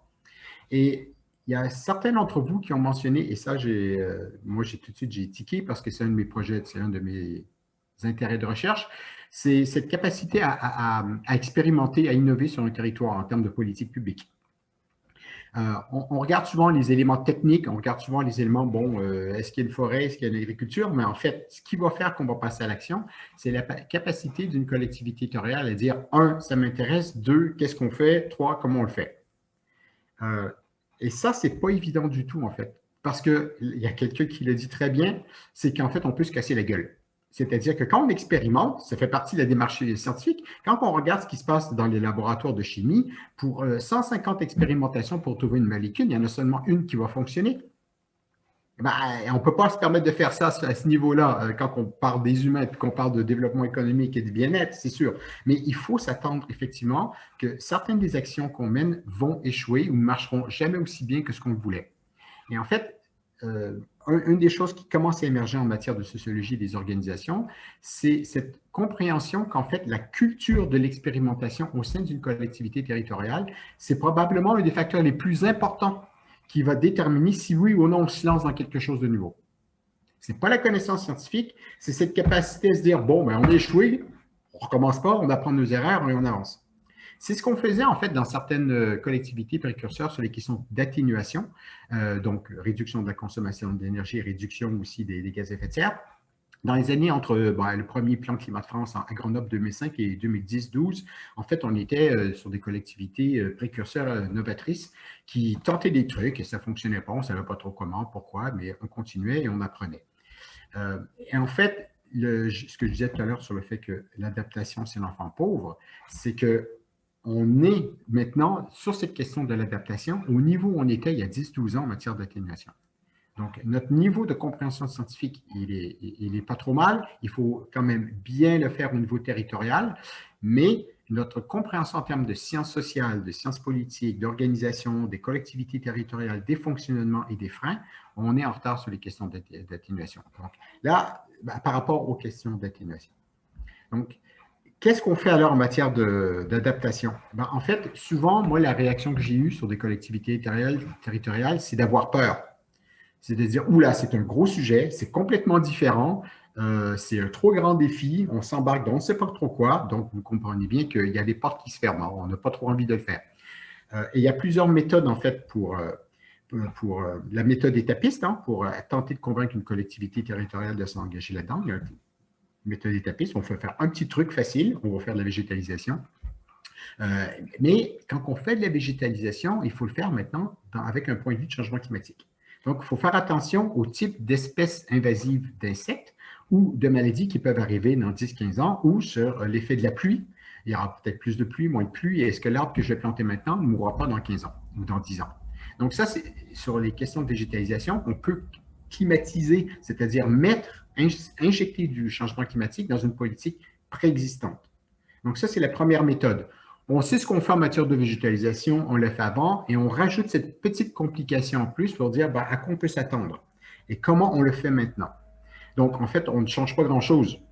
On continue à planter des arbres, c'est simplement pas peut-être pas les mêmes espèces d'arbres, et comment on définit des nouvelles espèces à planter, ça va être une modélisation du changement climatique et de ses effets sur le territoire. Mais on peut aussi faire les choses avec disons, avec un peu plus d'ampleur, on peut passer en mode diversification. C'est-à-dire que là, typiquement, sur les territoires de montagne, c'est une des grandes préconisations qui est toujours faite à l'égard des territoires de montagne, c'est la diversification de l'économie. On va continuer à faire de la neige en hiver, mais on commence à comprendre qu'à un moment donné, il va en avoir moins, qu'économiquement, ça va commencer à pêcher et que les gens vont plutôt aller en haute montagne, on va perdre des clients. On va continuer à en faire, mais on va aussi faire autre chose. Avec les installations du tourisme d'hiver, on va tenter aussi de les exploiter en été. Donc, on reste dans le domaine du tourisme, mais on déplace une partie de l'activité. C'est un peu plus compliqué que de faire simplement planter une espèce d'arbre différent. Ça demande un peu plus de planning, ça demande un peu plus d'investissement des ressources humaines et financières. Et ensuite, le troisième niveau, pour moi, en termes d'adoption des politiques publiques, et ça, là, c'est de se lancer sur quelque chose de carrément nouveau en politique publique, d'adaptation, c'est d'inventer quelque chose. Et là, ça peut être à différents niveaux. Le fait que, en fait, le Haut-Chablais est probablement la première collectivité de France à avoir intégré la question de l'adaptation dans les politiques publiques et son document de planification, c'est quand même quelque chose de nouveau. Parce qu'ensuite, ça va avoir des répercussions et des effets sur beaucoup de choses par ailleurs. Et ça, il faut le prendre en compte quand on fait ça. Et ce n'est pas évident. Il n'y a pas beaucoup de collectivités territoriales qui le font.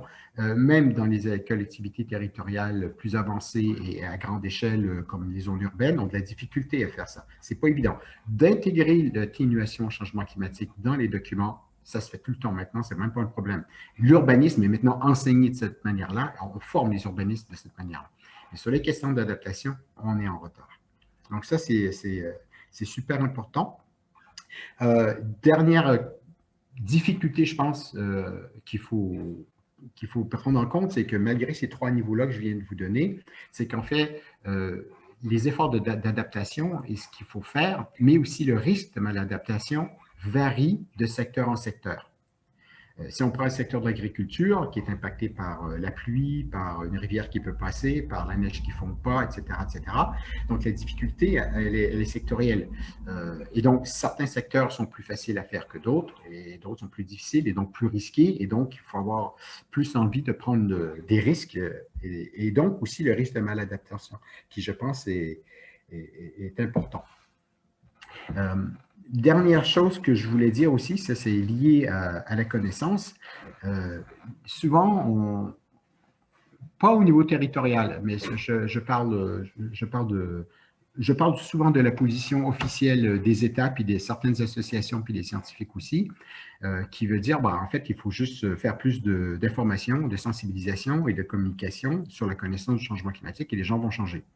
Je vous rappelle que les gens fument encore. Et que les gens ne font toujours pas assez de sport, même que depuis 10 ans, les gamins de moins de 20 ans font environ 25-30% de moins de sport qu'avant.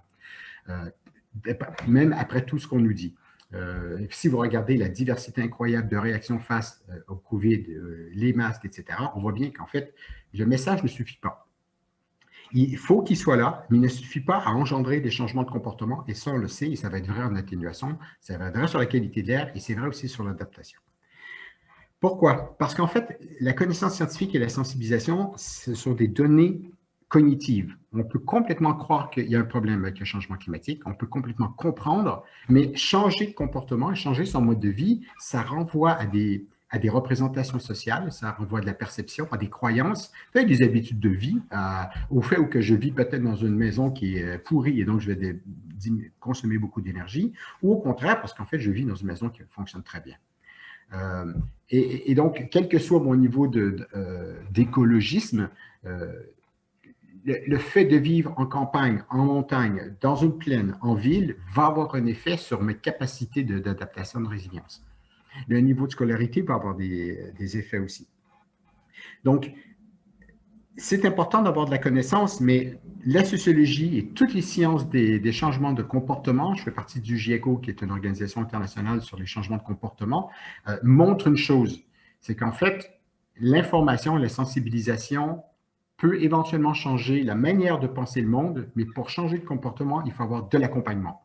Et il faut avoir des méthodes franchement plus sexy de sensibilisation que de simplement donner des chiffres. Donc ça, c'est important. Les chiffres sont importants, ils sont insuffisants.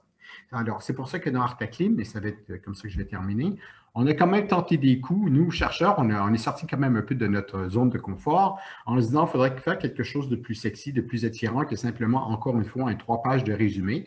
Et c'est là qu'on s'est lancé aussi, il faut le dire, dans Artaclim, c'était important, dans un mode de communication sur l'adaptation et sur les impacts plus importants, c'est-à-dire justement avec un jeu, c'était avec des vidéos qu'on a voulu le plus correct scientifiquement, mais accessible et compréhensible par les gens à qui c'est adressé. Et plutôt que de faire des vidéos qui, pour moi, sont ne servent pas à grand-chose parce qu'ils sont diffusés à tout le monde et que tout le monde n'a pas la même manière de comprendre les choses. Là, on s'est dit, on va tenter de le faire pour un groupe spécifique de public, c'est-à-dire vous, ceux qui sont sur le panel en ce moment, et une partie des participants. Donc, c'est-à-dire les élus, les chefs de service, etc., qui travaillent sur ces questions. Et donc, l'idée, l'autre chose, c'est le dernier élément sur la question de sensibilisation. C'est une chose qu'on a compris aussi en sociologie. C'est que d'avoir un scientifique ou un ingénieur, disons un ingénieur, qui vient parler à un agriculteur sur pourquoi il faut réduire sa consommation d'énergie, en fait, il y a deux mondes qui ne se parlent pas. Mais si vous prenez un agriculteur qui a déjà fait des expérimentations, qui a déjà fait des efforts, qui a appris, qui a échoué, qui s'est amélioré, et qui parle, lui, à un autre agriculteur, ils ont le même langage. Ils connaissent le boulot de l'autre. Ils savent que quand l'autre parle, il parle de ce que moi, je peux, en tant qu'agriculteur, affronter comme problème. Autrement dit, il y a à la fois une reconnaissance très anthropologique, nous sommes dans le même groupe, hein, nous sommes des producteurs agricoles, mais en plus, en fait, il y a un niveau d'expertise et de connaissance réelle du boulot professionnel qui fait que le message est mieux livré et il est mieux entendu, il est plus crédible et plus légitime. Donc, l'idée, elle est un peu là, c'est qu'on apprend aussi à faire de la sensibilisation et de la communication pour qu'elle soit ciblée, parce qu'on commence à comprendre que les trucs homogènes à grande échelle, ça ne sert pas à grand-chose au final. Je suis désolé pour certaines des personnes qui financent ce type de campagne. Mais c'est un peu la réalité, c'est ce que montre la sociologie. Merci beaucoup, Stéphane Labranche, de ce regard. Alors moi, je retiens, ça m'intéresse, qu'est-ce qu'on fait, comment on fait? Ça, c'était le démarrage. Et ensuite, que ce n'est pas si simple. Ce n'est pas qu'on peut le décréter à tout moment, on peut comprendre qu'il faut changer quelque chose, mais ensuite, comment on fait sur le terrain? C'est mieux si on a des gens qui ont déjà fait des choses et qu'on voit des expériences, c'est mieux si on se fait accompagner, c'est mieux si on a des outils. Christophe, un petit mot de conclusion et on prend peut-être quelques questions. Christophe. On va prendre des questions tout de suite pour Stéphane et je conclurai la séquence dans quelques minutes pour prendre la pause. Je sais, Stéphane, que alors pour l'instant, il n'y a pas beaucoup de questions. Alors, il y a eu plusieurs questions tout à l'heure. En fait, il faut remonter un peu dans le fil. Oui. Il y a eu, on avait envie de vous entendre aussi sur ce sujet femmes-hommes qui a été posé sur la table tout à l'heure. Donc, on voulait avoir votre point de vue, même si vous aviez donné une réponse. Quelqu'un nous dit qu'il y a des liens intéressants aussi sur l'Institut des territoires coopératifs. Peut-être que vous pouvez nous dire des choses là-dessus. Et je remonte encore. Moi, je peux remonter en fait à une des questions sur la part de responsabilité entre les pouvoirs publics.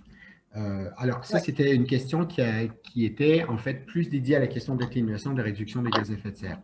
Mais je voudrais reprendre la question pour l'appliquer à la question d'adaptation.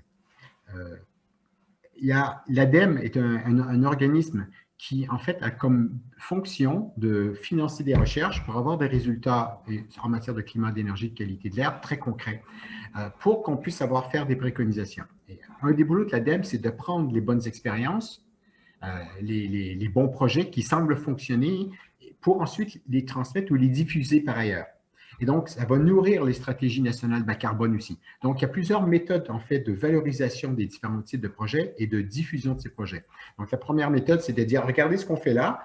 Et donc, l'ADEME prend vos bons exemples dans le Chablais et dans les Bauges et dire, voici pour les territoires de haute montagne, il y a eu 2 bonnes expérimentations, ça semble fonctionner. Donc, on va vous aider à faire à peu près la même chose chez vous. Donc, ça, l'ADEME peut le faire. L'autre chose que l'ADEME fait, c'est de reprendre certaines de ces suggestions, des bons projets, des retours sur expérience, pour les transformer ensuite par le biais de son rôle de conseiller au prince, c'est-à-dire à l'État, de dire, bon, ben, maintenant qu'on sait comment faire ça, allez hop, on transforme ça en loi et on l'impose sur le restant du territoire. En France, on a souvent l'impression que en fait, le gouvernement décide du haut et nous fout ça sur la tête. Et en fait, c'est plus compliqué que ça. Sur les questions de climat et d'énergie et de qualité de l'air, en fait, on a justement des territoires précurseurs qui innovent, qui expérimentent, qui se cassent un peu la gueule et qui apprennent. Et ensuite, c'est remonté au niveau national et c'est transformé en loi, en plan climat, en stratégie nationale d'adaptation. Est-ce que ça redescend après? Ça, c'est une autre étape entièrement. Parce que si ça fonctionnait quelque part, c'est parce que peut-être, par exemple, on a 2 territoires de montagne qui ne sont pas tout à fait représentatifs des autres territoires de montagne de France. Donc, parce qu'ils ne sont pas représentatifs, peut-être que certains des critères du pourquoi ils sont un peu uniques ou en avance sur les autres, ben, peut-être qu'on ne les retrouvera pas ailleurs. Et ce sont peut-être ces critères-là qui font que c'est difficile de transmettre, de diffuser. Mais ça va quand même peut avoir des effets, même partiels, sur certains territoires, mais pas tous. Mais ce n'est pas grave, c'est déjà une première étape. Et en fait, typiquement en France, sur les questions de climat, air, énergie, qualité de l'air, donc les questions environnementales, on fonctionne comme ça. Précurseur, on remonte en haut, on transforme ça en loi, en stratégie nationale, et ensuite on espère que ça redescende.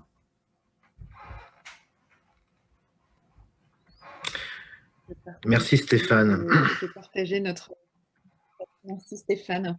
Alors je vérifie si on a d'autres choses. Alors il y a une question en italien, donc mon italien n'est pas à la hauteur de la traduction de cette question. Oui, j'ai demandé à nos traductrices de nous les traduire, mais elles sont occupées à la traduction simultanée. Donc voilà, c'est un peu compliqué de gérer les questions en italien pour l'instant. En tout cas, on a bien compris qu'il n'y avait pas de recette miracle. Est-ce qu'il y a quand même quelque chose qui peut nous donner de l'espoir? On a bien compris qu'on était un peu en retard en termes de comportement. Alors, est-ce que c'est lié à notre incapacité à renoncer peut-être et à perdre certaines choses qu'on faisait déjà? Quand vous parliez de croyances et de vieilles habitudes, ça peut parfois nous empêcher. Est-ce qu'il y a quelque chose qui peut nous enthousiasmer ou en tout cas nous donner l'envie? Parce qu'on sait très bien que un des leviers déclencheurs dans les accompagnements de changement, c'est trouver chacun finalement ce qui va faire que je vais faire ma part de colibri à moi et continuer à œuvrer pour le collectif. Donc, est-ce qu'il y a quelque chose comme ça qui peut donner envie aux gens? Ouais, j'aime bien les mots que tu utilises parce que tu dis donner envie. Parce qu'il y a un des courants très forts dans cette philosophie politique écologique qui est basé sur la peur.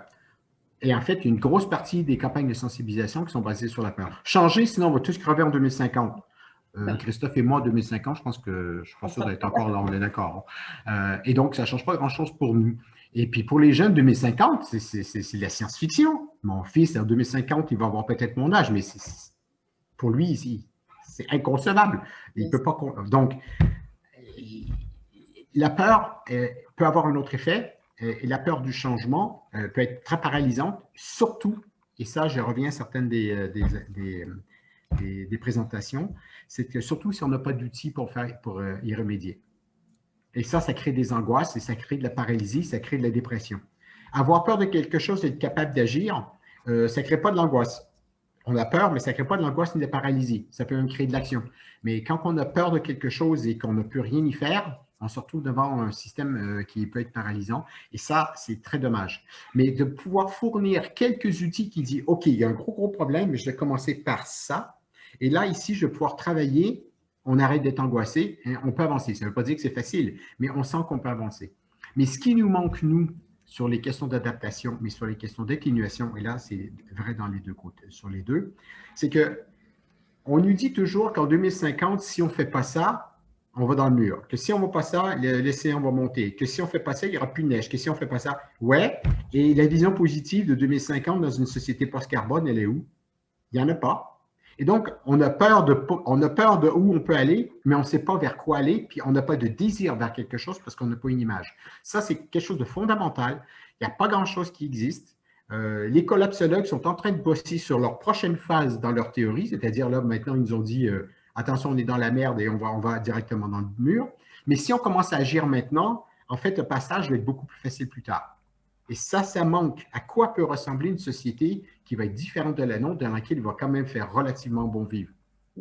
Finalement... Si on n'a pas... Donc, cette question-là, c'est sur l'avenir, mais c'est vrai aussi au quotidien. Qu'est-ce qui pourra me donner le désir de m'embarquer dans un projet qui pourrait être casse-gueule? Eh bien, pour 80% de la population, il faut le dire franchement, c'est angoissant et ça ne donne pas envie. Prendre un risque de cette sorte, ça ne donne pas envie. Et quand on est un élu et qu'on sait que devant, il va y avoir tous les électeurs qui ne seront pas contents parce que j'ai raté mon truc puis qui vont me revenir dessus, et surtout dans les petits villages où tout le monde se connaît par le prénom, on n'est pas dans une grande ville, hein, ben, ça fait des différences là aussi. Donc, il faut, pour moi, déjà le présenter, je dis qu'il faut être sexy, mais ludique aussi, c'est important pour moi. présenter les choses comme étant ludiques, c'est un des petits résultats de recherche qu'on a fait à Grenoble sur le recyclage et sur un autre truc. Les gens en ont ras-le-bol, même à Grenoble, d'entendre des scénarios catastrophiques et qu'ils trouvent un peu redondants. Donc, en fait, l'idée, c'est de faire un truc fun. Donc, ben justement, ce petit dessin-là, c'est mieux qu'un message où on va tous avoir envie de pleurer puis prendre des antidépresseurs en sortant de la conférence, quoi. Oui, c'est vrai. Ça fait penser à aussi, on peut se servir d'autres expériences. Ça fait penser au coaching qu'on fait sur les sportifs de haut niveau. On leur demande plutôt de voir leur saut réussi ou leur match réussi plutôt qu'en effet de les voir se ramasser, comme tu dis. Alors, dans les questions qu'on a et dans les réflexions que nous avons, évidemment, ça abonde dans ce sens-là. Notre cerveau humain qui est basé sur récompense-punition, comment est-ce qu'on fait? Parce que forcément, oui, on a beau lui dire que ce sera mieux après, c'est difficile de passer le pas de cette immédiateté. Donc, comment est-ce qu'on jongle entre l'instant présent qui pourrait être un instant présent réussi, celui d'après, on ne sait pas encore quelle tête il va avoir. Comment là-dessus, on retient qu'il y a le ludique, le sexy. Est-ce qu'il y a d'autres choses que tu peux nous transmettre? Oui, ben c'était le troisième point, peut-être qu'il n'était pas assez explicite, mais c'est de donner, en fait, des outils d'action. Arrêtez de penser qu'on peut résoudre tout d'un seul coup et qu'une seule solution va être applicable à tout. Ça n'existe pas, ça. Non, d'accord? D'accord, on a compris. C'est bien. Mais ensuite, il y a peut-être des petites actions qu'on peut prendre et qui vont nous permettre de faire un processus d'apprentissage pour dire, ah, ben tiens, là, j'ai résolu deux, trois petits problèmes. C'est bien. Là, je vais passer en mode un peu plus ambitieux sur un sujet qui est peut-être un peu plus difficile scientifiquement ou un peu plus sensible politiquement. Et là aussi, je vais apprendre. Et là, je vais pouvoir avoir une démarche qui va être de plus en plus stratégique et holistique parce qu'en fait, j'aurai appris tout d'abord des petits gestes et des secteurs qui permettent, et ça, c'est vrai au quotidien dans nos gestes, mais c'est vrai aussi pour une collectivité territoriale. Il y a un apprentissage collectif qui se met en route. Et ça, il faut le mettre en route. Ce n'est pas toujours évident. Et ça dépend souvent des relations interpersonnelles. Je ne vous dis pas le nombre de collectivités territoriales qui sont bloquées parce qu'ils s'engueulent personnellement, alors qu'ils sont tous d'accord sur l'objectif à atteindre. Voilà. Mais ça, c'est super important. Hein.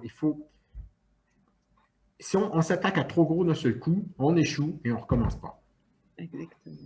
Merci beaucoup Stéphane Labranche pour cet éclairage. Si on veut respecter notre planning, Christophe, et pour ensuite parler des outils, c'est une bonne transition pour la suite, nous avons quand même besoin, avec ce 100% digital, d'une pause. Donc allez vous dégourdir les jambes. On vous laisse un quart d'heure, on vous retrouve dans un quart d'heure, 15 minutes précisément pour notre deuxième séquence sur les outils de cette adaptation. On vous dit à tout de suite avec nous.